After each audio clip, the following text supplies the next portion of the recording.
학점은행제 사이트에 들어갔는데 학습자 등록을 해야 한다는 이 문구 보신 적 있으시죠? 이 문구에 속지 마세요. 이것 때문에 정작 중요한 수업 신청을 못해서 학점을 못 땁니다. 그냥 무시하시고 지금 제가 말씀드리는 것부터 먼저 해보세요. 학습자 등록을 해야 수업을 신청할 수 있다고 생각하시는 분들이 꽤 많습니다. 아무래도 학점은행제를 검색하면 제일 먼저 나오는 게 국가평생교육진흥원이다 보니 여기 있는 문구를 보고 아, 학습자를 받는 기간이 정해져 있구나, 수강 신청하려면 등록해야 되는 기간이 정해져 있구나 라고 생각하셨을 거예요. 학습자 등록 기간과 관계없이 수강 신청은 거의 매달 할 수 있어요. 그래서 제가 말씀드리고 싶은 건 수강 신청, 이걸 먼저 하세요. 수강 신청을 먼저 해서 수업을 듣고 학점을 따두세요. 그렇다고 해서 학습자 등록을 굳이 안 해도 된다? 이건 아닙니다.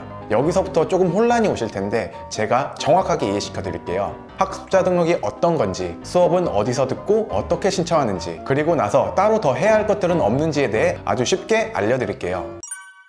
먼저 학습자 등록은 내 최종 학력, 목표로 하는 학위, 그리고 진행하게 될 전공, 이렇게 세 가지를 등록하는 행정 절차입니다. 등록하는 기간이 정해져 있어요.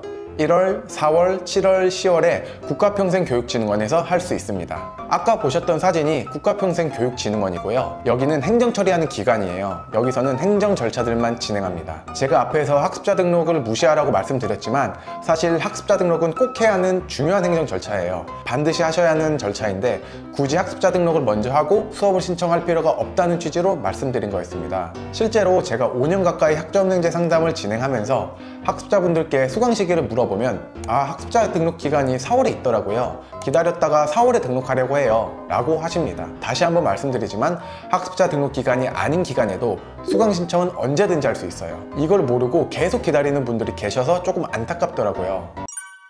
그러면 수강 신청은 어디서 하는지 알려드리겠습니다. 일단 수업은 평생교육원에서 듣습니다. 오프라인 교육원을 이용해야 하는 분들도 있겠지만 이번 영상에서는 온라인 수업을 기준으로 설명드리겠습니다.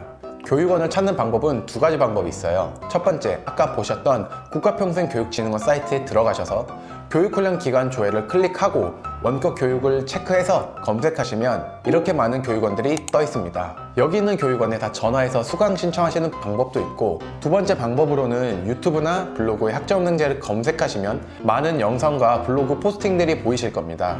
그분들께 따로 상담 신청을 해서 안내받는 방법도 있습니다. 보통은 다 교육원 소속 담당자분들이실 텐데 여러분들의 일정을 잘 고려해주고 학점은행제에 대해 잘 알고 계신 분으로 결정하시면 돼요. 그런데 교육원은 보통 플래너가 있는 교육원과 없는 교육원으로 구분이 됩니다. 플래너가 없는 교육원은 비교적 저렴합니다. 한 과목당 5만원에서 6만원, 플래너가 있는 교육원은 한 과목에 9만원 정도 합니다. 플래너가 있느냐 없느냐에 따라 비용 차이가 나는 거고, 학점은행제를 잘 몰라서 도움이 필요하시다면 플래너가 있는 교육원에서 신청하시면 됩니다. 비용 차이 때문에 부담되시거나 혼자서 찾아보면서 하실 수 있는 분들이라면 혼자서 하셔도 돼요. 학점읽기 채널에 학점은행제 관련된 좋은 영상들도 많이 있고 혼자서 하는 방법 영상도 있으니 참고해 보셔도 좋습니다. 자, 그러면 수업을 들을 교육원을 정했다 치고 수업을 신청하는 방법을 알려드릴게요. 아주 간단합니다. 교육원에 회원가입하고 내가 진행하는 과정에 맞는 수업을 신청해서 결제하시면 됩니다. 예를 들어서 내가 경영학 과정을 진행한다고 가정해보면 교육원에 회원가입을 하고 경영학 과목을 담고 결제하시면 끝입니다. 근데 어떤 전공이든 어려운 과목은 꼭 있는데 그런 과목은 잘 알아보고 신청하세요. 어려워서 이수를 못하면 꽈락이라서 재수강을 해야 되는데 그럼 너무 억울하잖아요. 한 학기에 7과목을 수강 신청했고 한 학기 15주 동안 수업을 다 들었어요. 그러면 끝일까요? 아니에요. 내가 신청한 7과목들을 다 이수했다면 등록해야 돼요. 이걸 학점 인정 신청이라고 합니다. 이게 저절로 되는 게 아니고요. 직접 내가 신청해야 돼요. 말 그대로 온라인 수업을 완강한 거랑 학점 인정 신청한 거랑은 별개입니다. 예를 들어서 내가 5월부터 수업을 듣고 8월에 종강을 했어요. 그러면 2달 정도 기다렸다가 10월에 학점 인정 신청을 하시면 됩니다. 어디서? 국가평생교육진흥원에서. 학습자 등록, 학점 인정 신청, 학위 신청 이런 것들은 모두 다 행정 절차이기 때문에 진흥원에서 하는 거라고 인지해 주시면 돼요. 수업을 다 완강하고 학점 인정 신청 기간 동안 기다리셨다면 이런 식으로 미신청 학점으로 떠 있을 겁니다. 그러면 이걸 전공 교양 구분에 맞게 학점 인정 신청해 주시고요. 1학점당 1,000원씩 지불하시면 됩니다. 12과목 36학점이니까 36,000원 지불하는 거겠죠.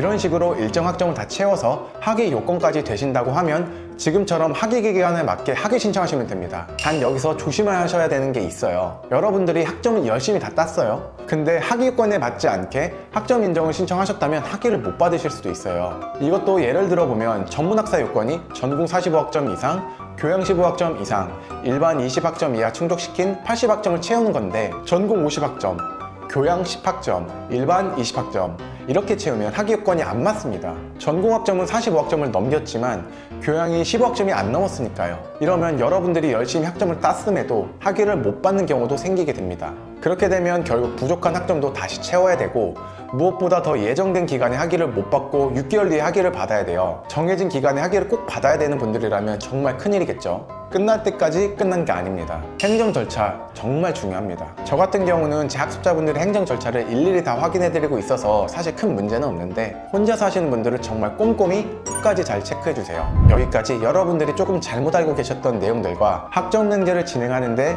관련된 행정 절차들에 대해서 알려드렸습니다. 추가적으로 학점능제 관련해서 궁금하신 게 있는 분들은 댓글이나 아래 링크를 통해 문의 남겨주세요. 긴 영상 시청해주셔서 감사합니다.